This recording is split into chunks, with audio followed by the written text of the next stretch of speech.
So I wanted to start out, it's so wonderful on one hand going after so many excellent speakers, but one by one they all take the things you wish you could have said. However, the one thing that can never be said enough is our gratitude and devotion to Swamiji. It can never be said enough. And I wanted to read something from a talk he gave that ended up in the book that Nayaswami Devi edited called The Light of Superconsciousness. I don't know if we have that in the library here, but it's a compilation of talks that Swamiji gave. But this is just the last paragraph or so of a wonderful talk he gave about discipleship. Swamiji wrote, or said, actually in this lecture, "So the attitudes of a disciple are humility, openness, receptivity, and willingness. Be willing to do what you're asked to do, rather than thinking of all the reasons why you can't. You'll find that in doing this, you'll understand more and more clearly who you are on a deep level. Remember one thing for a certainty. You are not your personality. You are not your body, male or female. You are not all the things you like and dislike. You are not the things you feel with the human personality you're living through." Where did I go? Let's see. I scrolled it too fast. "You are that formless soul. That alone is who you are. The body you take on is just the product of all the things you've done and the reactions you've had over many, many lifetimes. These things have molded your face, your personality, and your likes and dislikes. When you say that you want to do what you like, what makes you so sure that what you like is something you're so free about? You've developed these likes and dislikes through many situations over incarnations, but you are none of those things.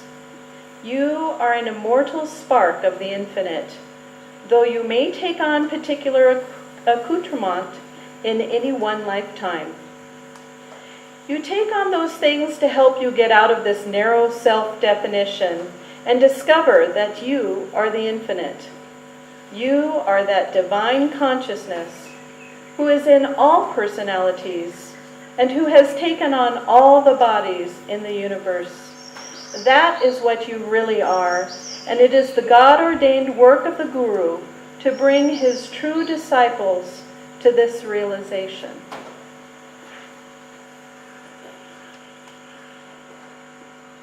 When we find ourselves in the middle of difficulties, this is a very important thing to remember. And one of the wonderful things we get to do as disciples is really learn how to tune into divine guidance. And if we're brand new on the path, we're not necessarily so good at it. But it's a muscle that we develop over time that becomes stronger and stronger. We're able, through meditation and through our spiritual practices, to be able to listen to our higher self, listen to the Guru. We want to get calm in our life. We want to deepen that devotion we have in our life so we can listen, so we can hear that guidance and develop that ability to listen. That should be one of our main goals. And like Jyotishji said in his letter, it was something I was going to say, but I'm so glad to repeat it, which is when Swamiji, when you listen to Swamiji's talks from 20 years ago or more, you hear him saying, when he's talking about being guided by Master, he often would say, I'm checking in with Master, I'm running this idea by Master inside, I'm trying to feel if it feels right. That's what we heard in the earlier days. And then as he became freer and freer, even though, I think he came into this life free, but as he became freer and freer of his karma, perhaps, then, as Jyotish's letter said, he said, I don't know where I begin, where Yoganandaji begins, where I end. Every intuition I have, every feeling I have is that of Master's. So he's showing all of us this is what we can do. We can first check it out, pray. Is this what Master wants? Slowly but surely, that will develop into, this is what Master wants. I know it because I'm one with him already. And why do we want to listen? So we can be free. So we can finally get out of this misery-making mudball of a planet and life after life of life, repeating our karmas. We want that freedom. And now we know how to do it. And that's what the beginning of discipleship is. Now, most likely, this is not your first lifetime as a disciple, so don't think you're a beginner. You've been a disciple lifetime after lifetime, no doubt. Master said many people who knew Kriya Yoga have had it before. So you're just picking up where you were before and starting anew in this life. Feel that deep gratitude and devotion of finding it again. I remember when I first came to Ananda, all I could do was cry. I think my heart was just purifying. I wasn't hurt about anything as far as I knew. I just couldn't stop crying every time I went to a lecture, satsang. And it was because finally I had found what my desperate heart longed for. I want to tell a story. I hope it'll be quick. That is a victorious disciple story. And this is how we can give our life to God. Very often, the question that comes to mind, or we contemplate when we become disciples, is, how can I give my life to God? We know we're supposed to do it. We're disciples, okay? And now I'm giving my life to God. And at first we think it's an outward thing. If I could just work for Ananda, then I would be giving my life to God. Or if I become a monk, then I'm giving my life to God, or a nun. Or if I go to temple, now I'm giving my life to God. Whatever it is, list an outward thing that we think is being spiritual, and it's not necessarily truly giving our life over to God. Giving our life over to God is really about tuning in, God, what do you want in this moment? Guide me. So here's a really great story. We arrived at an ashram that had been going on around a year, maybe 6 months or a year, I don't remember. And there was one young woman there who was actually a pretty long-term devotee. I think she'd been on the path 10 or 12 years or something. And she had been asked to go there to help support the work. And we got there about, like I said, 6 months or a year after she had begun the work that she was doing. And she was very frenetic and unhappy. And there were two things she was doing. One, she was doing volunteer service at the ashram. But she had an attitude like Jayaji was talking about earlier. She was tense, uptight, and not happy. And, it was like, whoa, what's going on here?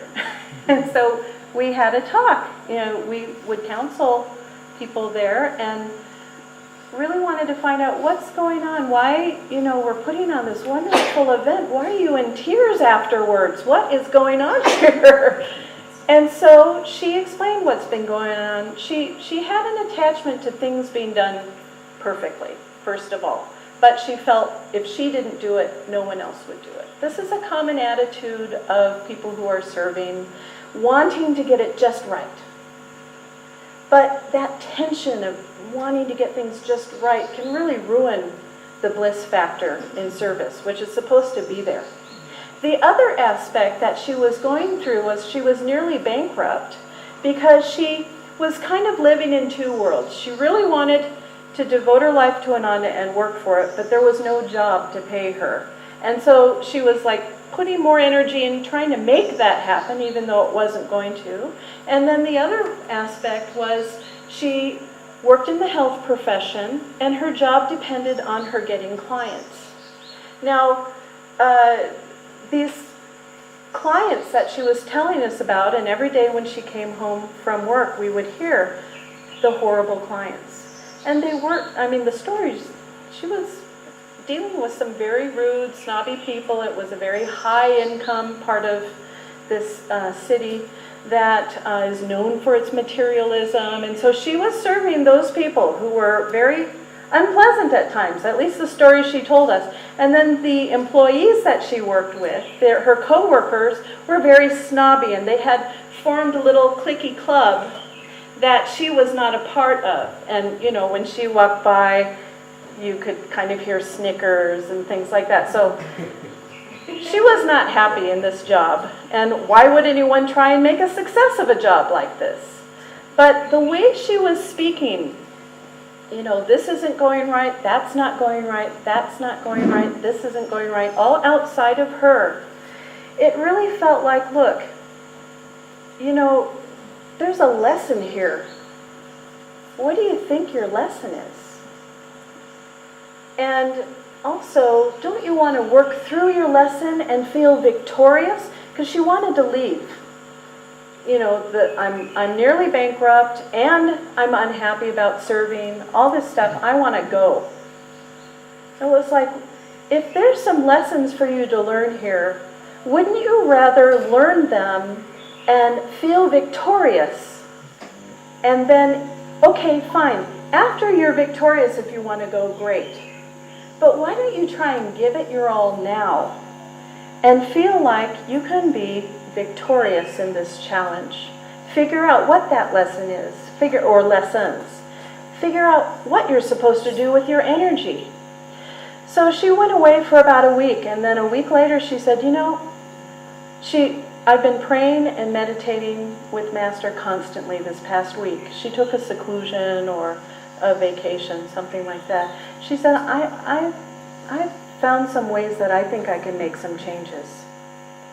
She ended up, after 3 months, her stories about the customers she had turned from, oh my God, you wouldn't believe this horrible person, to, wow, this really cranky customer came out of the session totally happy. And now they're referring all their other friends. She ended up with more clients than anyone else in that place. And then through her transformation, she really upped her energy. She really decided, I've got to commit to my sadhana. I've got to commit to asking Master, what do you want me to do? And so her energy really raised, and she was able to shift her whole situation around. By the clients were requesting her instead of some of the other employees. They weren't resentful. Instead, they respected her more. When she came into the office, she was like just a light bulb. And that was her true nature, too. We knew her before in another town. She was very successful, had a very comfortable family life, immediate family, not marriage life yet. And she just kept wanting to go back to the old way of being. You know, I just want to be comfortable. I just want to feel good in my job. I just want to feel better about all of that. But instead, she committed. So she ended up incredibly successful, but also a source of change for other people around her. And she ended up letting go some of the jobs she had that made her stress too much and take on the service that she could do with joy. She completely transformed her life. And then she said, you know what? I don't even feel I have to go now.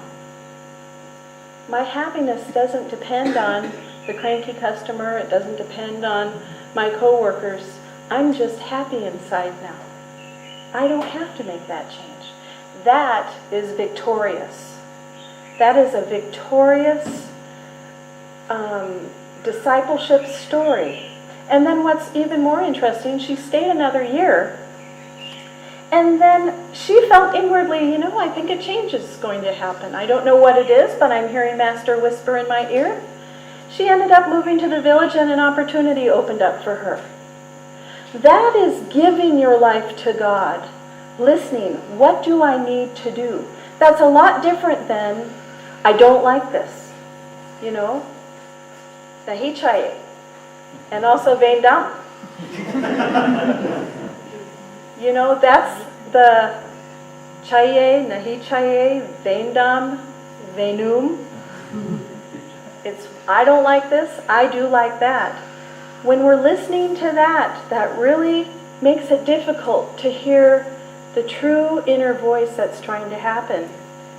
When we can let go of that, then really transformation can happen. So, if you're upset about anything, a circumstance, a job, a situation, there is a lesson to learn.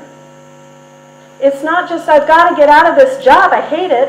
I've got to get out of this relationship, I've got to get out of this whatever. What is your lesson? Really try and what's my lesson here so that I can graduate victoriously? So that I get to the point where I don't have to go, where I don't feel a compulsion to go. But, on the other hand, maybe after a year, after I do give it my all and I'm victorious, then I've earned the right to go. Lessons follow us around. If we don't learn a lesson in one job, it's going to just follow us around no matter what we do. Someone said, what's know the devil that you, or keep the devil that you know, or, better the devil that you know than the one you don't, right? So there's some story, this is abstract because I don't remember the details, but someone leaving a job, they had a bad boss, they went to the new job, 5 horrible people, are there also. So it's like, why not just stick with the devil because it's all in the mind. It's not that devil out there. It's inside. And then be victorious. We can raise our energy. We can be victorious. We can move through our lessons, burn off the karma, and move forward. And that is the attitude of a true disciple. Our friend who went through that story that I gave, she's just such a transformed person. And it's just so inspiring to see someone do that with their life. And it touches many people when you see someone transform their life that way. So I'm sorry that we can't see you all tomorrow in your discipleship ceremony, but we wish you all the best. God bless you.